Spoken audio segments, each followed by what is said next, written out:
Okay. Well, good evening and welcome to our Bible study again here at Trinity. And as usual, a warm welcome if you're joining us online. We're glad to have you. We're still in Matthew's Gospel for those of you at home. We're still in chapter 5. And tonight we will be picking it up at verse 19.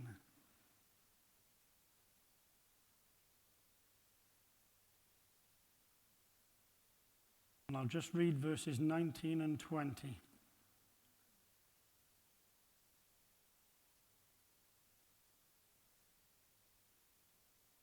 Anyone who breaks one of the least of these commandments and teaches others to do the same will be called least in the kingdom of heaven. But whoever practices and teaches these commands will be called great in the kingdom of heaven. For I tell you that unless your righteousness surpasses that of the Pharisees and the teachers of the law, you will certainly not enter the kingdom of heaven.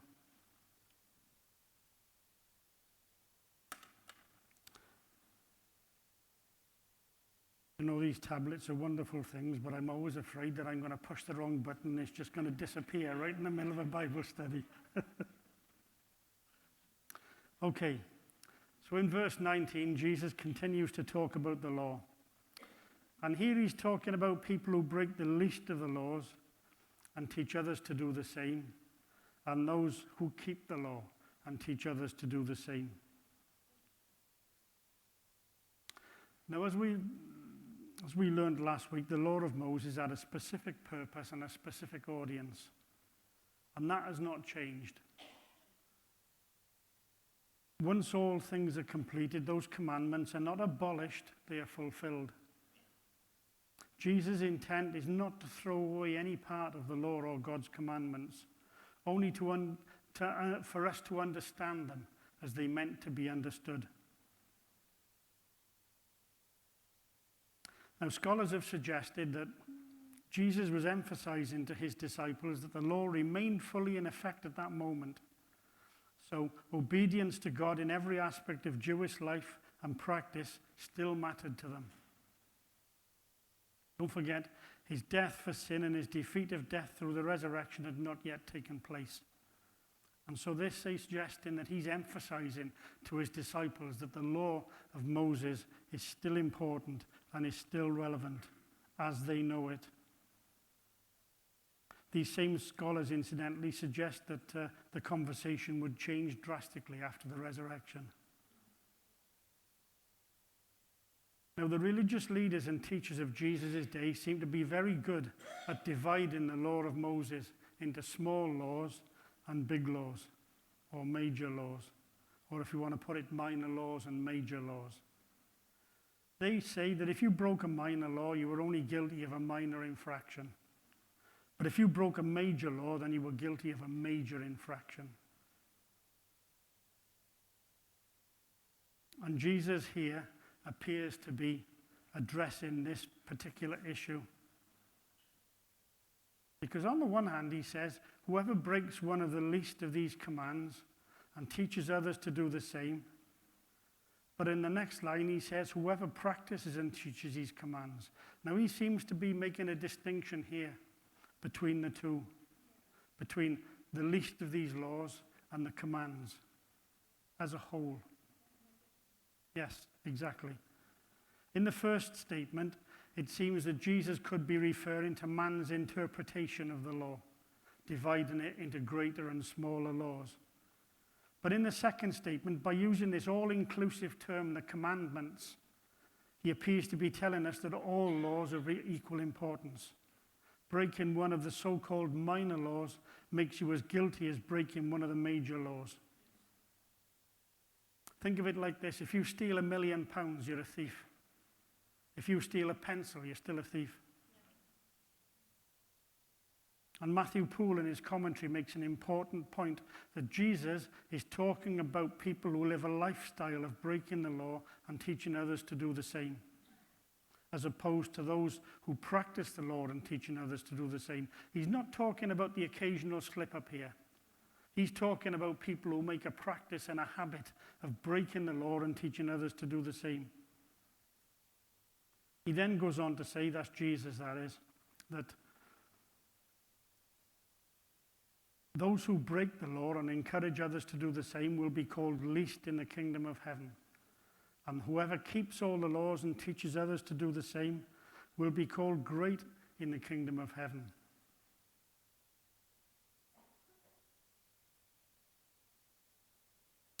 Now, there are two groups of people here: those who break the commands and teach others to do the same, and those who keep the commands and teach others to do the same.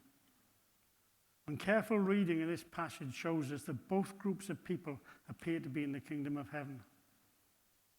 The only difference is that one group will be called least and the other group will be called greatest.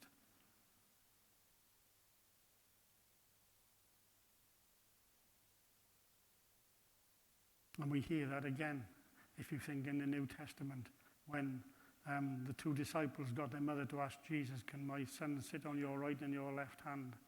They're on about being the greatest and the least again in the kingdom of heaven.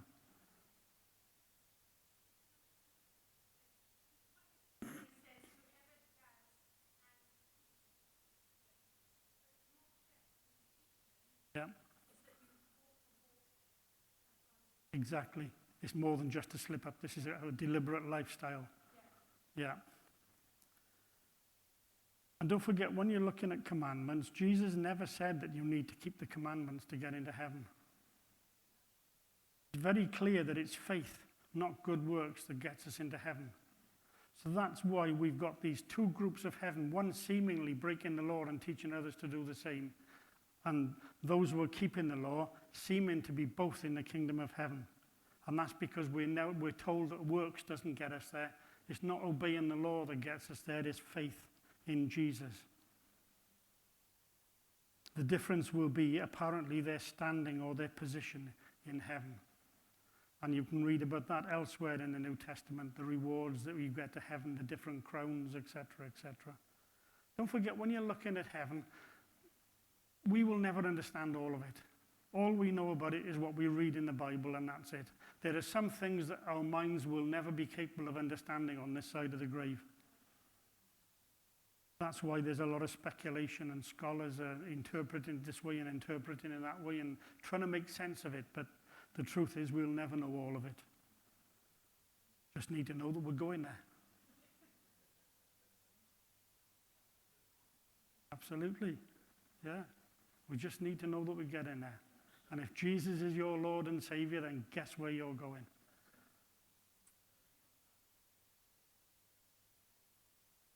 But I am now, hang on a minute. Oh, that's fine. Yes. And picking up on what I just said, there are other occasions where Jesus talks about being great and least in the kingdom of heaven. Matthew 20, 26 to 28. Not so with you. Instead, whoever wants to become great among you must be your servant, and whoever wants to be first must be your slave. And again, in Matthew 18:4, truly I tell you, unless you change and become like little children, you will never enter the kingdom of heaven. Therefore, whoever takes the lowly position of this child is the greatest in the kingdom of heaven. There are hints there. Like I said, we'll never know what it means to be the greatest or the least until we get there. But we do know that what is important is that once we've found our way there, that we encourage others to find their way there as well. And I keep going back to it. I think it's a fabulous piece of work. If you've never read it, you must. I Stand by the Door by Samuel Schumacher. And that explains it very nicely, that there are people who go way into this big house, this cavern where Jesus is, because they want to see what's... And people need to go in there. But there also needs to be people like us by the door, grabbing all the hands of people who are reaching and searching and saying, that's the way into heaven, go.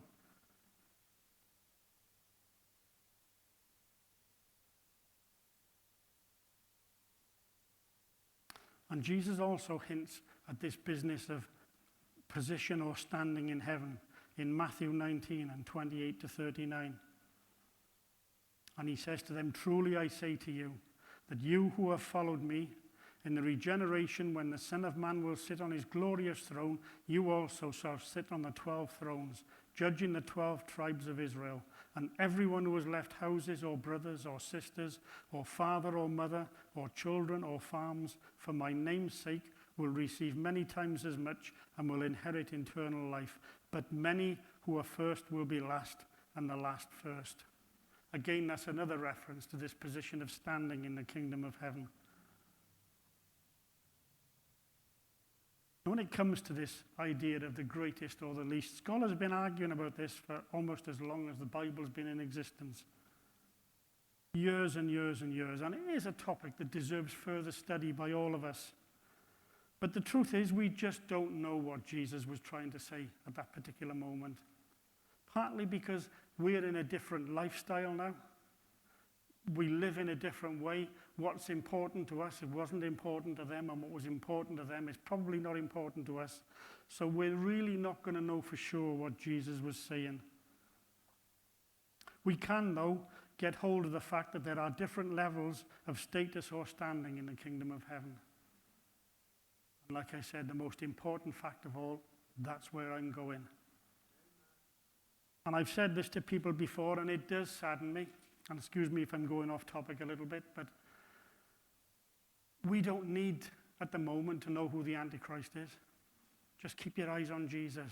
We don't need to know what the mark of the beast is at the moment. Just keep your eyes on Jesus. Because if you've got your eyes on him, he'll tell you what you need to know, when you need to know it. And that sort of speculation can cause disruption in churches. And I'll talk more about that a bit later on. So just keep your eyes on Jesus, guys. That's all we need to do. But then Jesus throws a spanner in the works, verse 20. And there's no doubt what he's saying here, unless your righteousness exceeds that of the Pharisees and teachers of the law, you will certainly not enter the kingdom of heaven. The NIV uses the word teachers of the law, but most other translations use the word scribes. Now, can you imagine how the disciples took that back in those days? These teachers of the law and the scribes, they were the holy of the holy. They were the people who were supposed to be showing you how to get to heaven. And yet Jesus is telling them, if your righteousness doesn't exceed theirs, you never go in there. That must have been a blow, for sure. Because many people, probably most of the people, would have been impressed by the Pharisees, the religious deeds they do, the things they did. But Jesus condemns them and how they behave. Because everything they do is for the wrong reason. Their motive is not sincere, humble service to God, but to be seen and approved by men. Above all, Jesus says, these religious leaders live to be noticed, respected, and praised.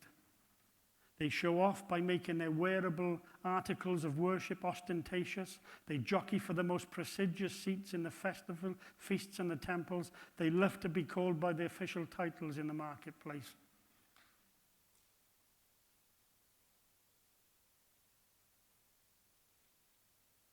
We take it for granted because we're looking back on it from 2,000 years of history. But that must have been one awful shock to the disciples to hear Jesus running their religious leaders down like that. John Gill says he mentions the scribes because they were the most learned part of the people who were employed in writing out and expounding the law. And the Pharisees because they were the strictest sect among the Jews for outward religion and righteousness. And yet it seems their righteousness was very defective. It lay only in an external observation of the law, did not arise from a purified heart or the principles of grace, excuse me, nor was it performed sincerely and with a view to the glory of God, but for their own applause and in order to obtain eternal life. They're doing it for all the wrong reasons. Exactly. And sadly enough, nothing's changed. There are people who are still living like that today. Later on, Jesus calls these people whitewashed tombs.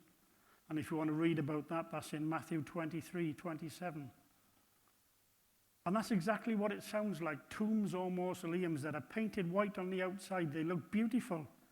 But on the inside, they're full of bones and dead bodies and things unclean.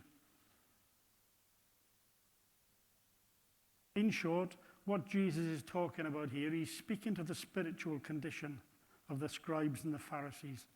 Outwardly, they were holy and religious, but inside they were spiritually dead. And so what Jesus is basically saying here, when he says, unless your righteousness exceeds that of the scribes and Pharisees, he is saying, unless your spiritual condition exceeds that of the scribes and the Pharisees, you will not enter the kingdom of heaven. And like I've just said, whilst it's easy for us to understand with the benefit of looking back on the crucifixion and the resurrection and the whole of Jesus' life, this would have been an awful shock to the disciples and the followers of Jesus of his day. I can imagine them asking each other, mumbling and murmuring, how can you be more righteous than the scribes and Pharisees? How can you be more righteous than the people who lead our land? You couldn't. Exactly. That was his point. You know, he's preparing the ground, if you like. He's got a lot of teaching to do coming up for these guys in 3 years. And he's preparing the ground here. It's just starting the groundwork. I dare say one day they'll look back on 3 years and remember what he said, and they'll think it makes sense now. But at the time, it probably doesn't. Nothing's changed. That's right, yeah. Sometimes many years in advance. Okay, verses 21 and 22. You have heard that it was said to the people long ago, do not murder, and anyone who murders will be subject to judgment. But I tell you that anyone who is angry with his brother will be subject to judgment. And again, anyone who says to his brother, Raca, is answerable to the Sanhedrin. But anyone who says, you fool, will be in danger of the fires of hell.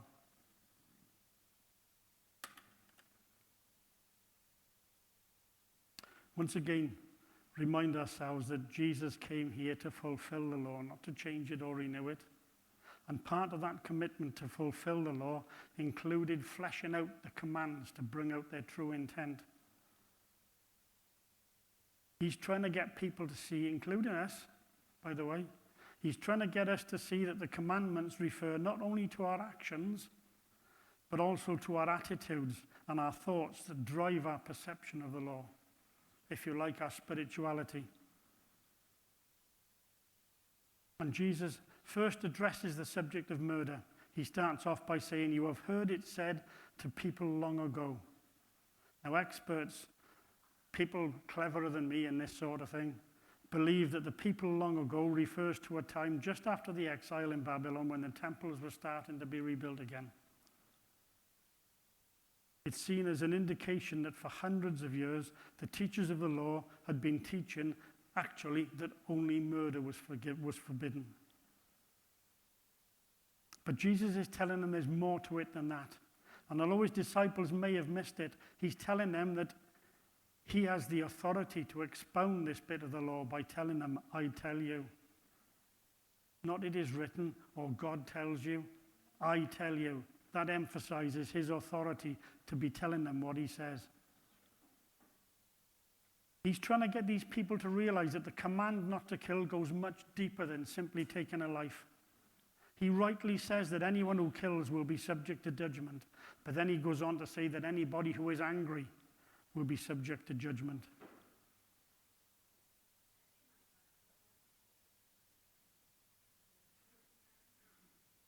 I'm coming to that. Matthew Henry says the Jewish teachers had taught that nothing except actual murder was forbidden by the sixth commandment. Thus they explained away its spiritual meaning. Christ showed the full meaning of this commandment, according to which we must be judged hereafter, and therefore ought to be ruled now. And you're quite right when you said that it's without the cause was added later on, a lot of experts believe. It wasn't part of the original text. But there is a distinction that we must draw between righteous anger and anger.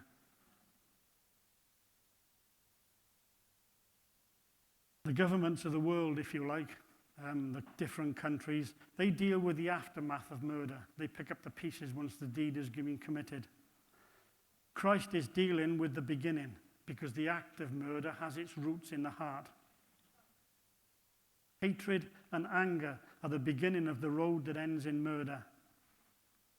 And whilst the Jewish teachers taught that murder was forbidden, Jesus is taking it one step further and says the thoughts and emotions that lead to murder have no place in the hearts and minds of a Christian. Exactly. And this is why he makes the point that anyone who is angry with his brother, meaning any other person or sister, will be subject to judgment.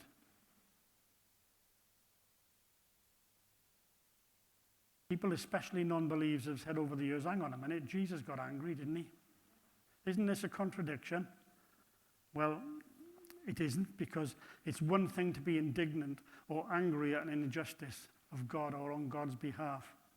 It's quite another to be angry and bitter over something personal, something that's been done or said to you, because that kind of anger is hatred. And that is the point that Jesus is trying to make, that hatred, that anger, is often the first step on the road to murder.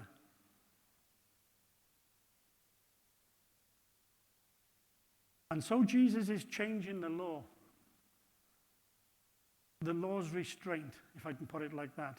He's changing the law's restraint from the act to the motive. In other words, he's not just saying that the act of murder will get you condemned, but the thoughts and the motives that lead to that murder are just as bad as the act of murder itself.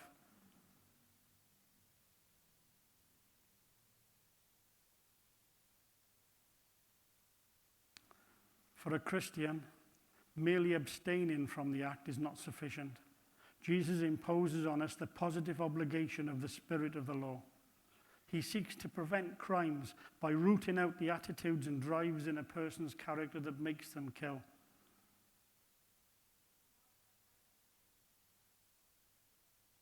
Well,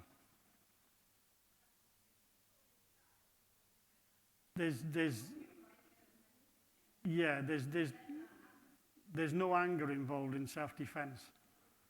I can tell you from personal experience that it's more often terror than anger.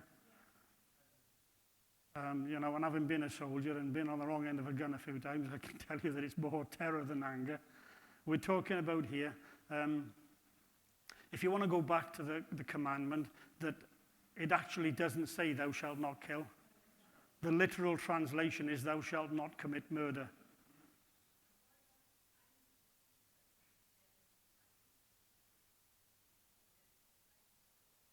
I'll do a study on all that if you want me to. Yes. Yeah, you have to make the distinction between murder, the deliberately anger-driven, premeditated murder, and the killing that otherwise takes place in self-defense. Yes. That's why they had refuge cities, because if it was manslaughter, and the example they give, I think, if you're cutting a tree down and the axe swings off and hits somebody else and kills them, then you can go to one of these refuge cities because it wasn't premeditated. Yeah. The big distinction Jesus is trying to make is this difference between anger and premeditation and other forms of killing. Yeah. It's all about the motives of the heart. Is that making sense? No.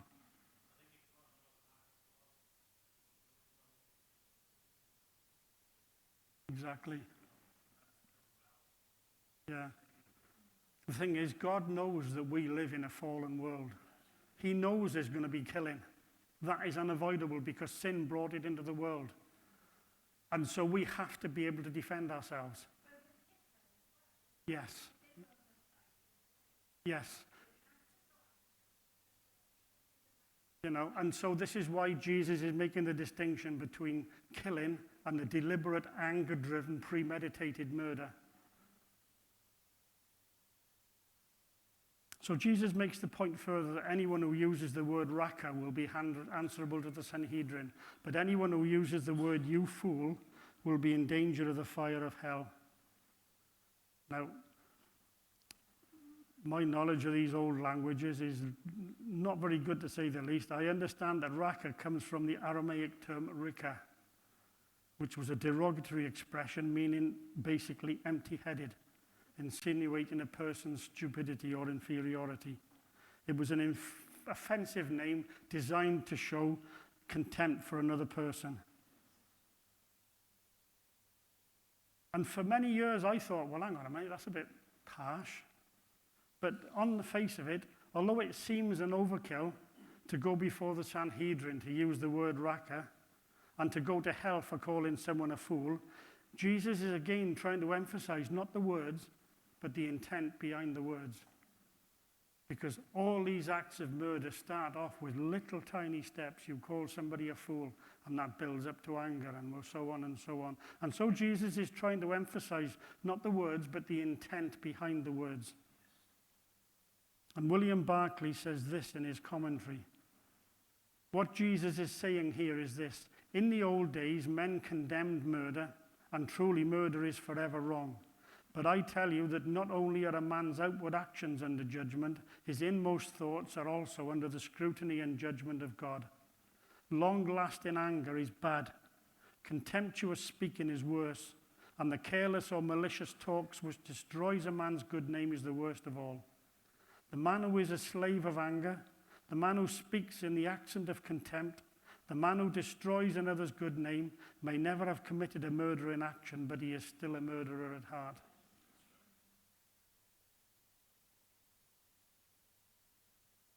Gets a bit heavy, doesn't it? Okay, 23 and 24. Therefore, if you are offering your gift at the altar, and remember that your brother has something against you, leave your gift there in front of the altar. First, go and be reconciled to your brother, then come and offer your gift.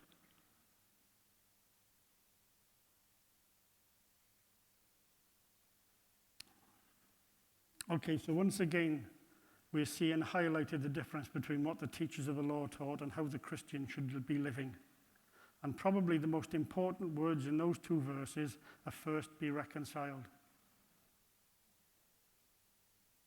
The Pharisees were only intent on the external act of worship.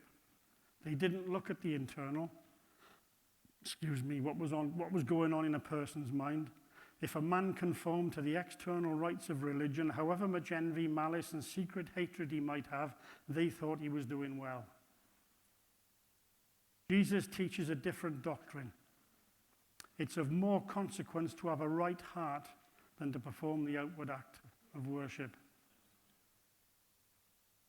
Ellicott says this: our Lord was speaking to Jews as such, and paints therefore as it were a scene in the Jewish temple. The worshipper is about to offer a gift and stands at the altar with the priest waiting to do his work. That is the right time for recollection and self-scrutiny. The worshipper is to ask himself not whether he has a ground or a complaint against anyone, but whether anyone has cause of complaint against him. And this, and not the other, is the right question to ask at such a moment. Has he injured his neighbor by any acts? Has he spoken any word against him? Has he done anything wrong with him? If so, leave your gift there and go and be reconciled. Sort your heart out before you come back and offer me worship. And Jesus picked this form of story, if you like, on purpose because he knew they'd understand what he was saying. It's no good Jesus standing in front of us tonight now and telling us that same story because we've never been in a temple, we've never had priests offering sacrifices for us. It'd probably go, not mean anything to us. But he picked a topic that he knew they would understand to get the point home. And again, this is still Jesus expanding on this idea of what goes on in the heart.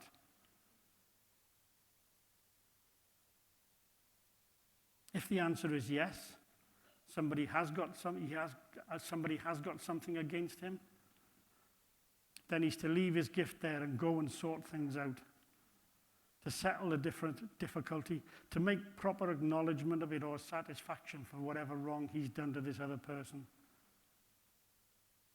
They're to go, if they've wronged somebody, go make it right. If you owe somebody a debt which needs to be paid, go and pay it. If you've injured somebody's character, confess it and go and seek that person's pardon. If they're under a wrong impression of something that they think you've done, then go and put it right. Give them the correct impression. Make an explanation. Do all in your power to have the matter settled between you and your brother or sister before you go back and offer your worship to the Lord. And really all this is covered by the 6th Beatitude. Blessed are the peacemakers, for they will be called sons of God. It's all about what's going on in your heart and making peace and living at peace as far as it's possible to you.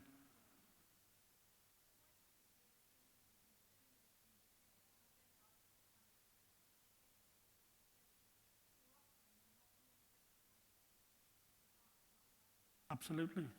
Absolutely, yes. Yeah. Today our worship is our gift to God. And in order to worship God acceptably, we must do justice to our neighbors, those around us, because our worship won't be acceptable.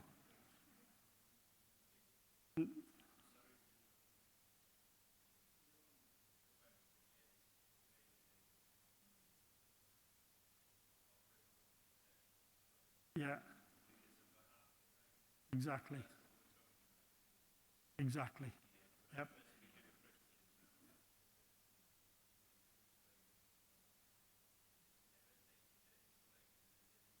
Exactly.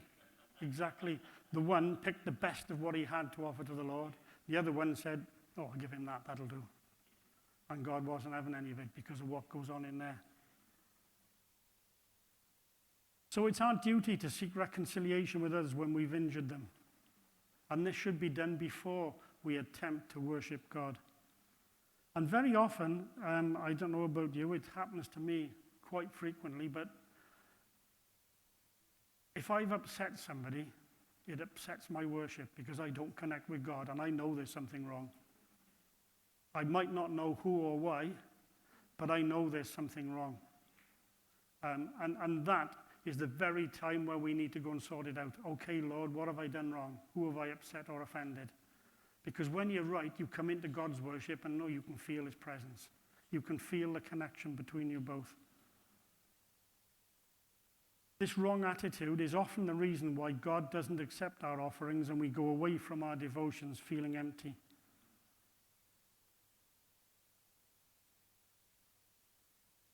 If you like, I'm going to finish in a second, but I'll touch on this again next week. Part of being a Christian is all about self-analysis. We've got to be able to look at ourselves. We're very good at justifying things. We're very good at creating a story to justify what we've done to make ourselves look innocent. As human beings, we're incredibly efficient at it. But as Christians, we need to be able to sit down and say, what did I do to cause this? What did I do wrong to make this situation worse? And then we've got to have the nerve to stand up and say, that was my fault. I did this. I apologize unreservedly. Please, Lord, forgive me. But it's something that goes against our human nature. It is very, very difficult for us to do. Enter the Holy Spirit. Pride, you're right. Yeah.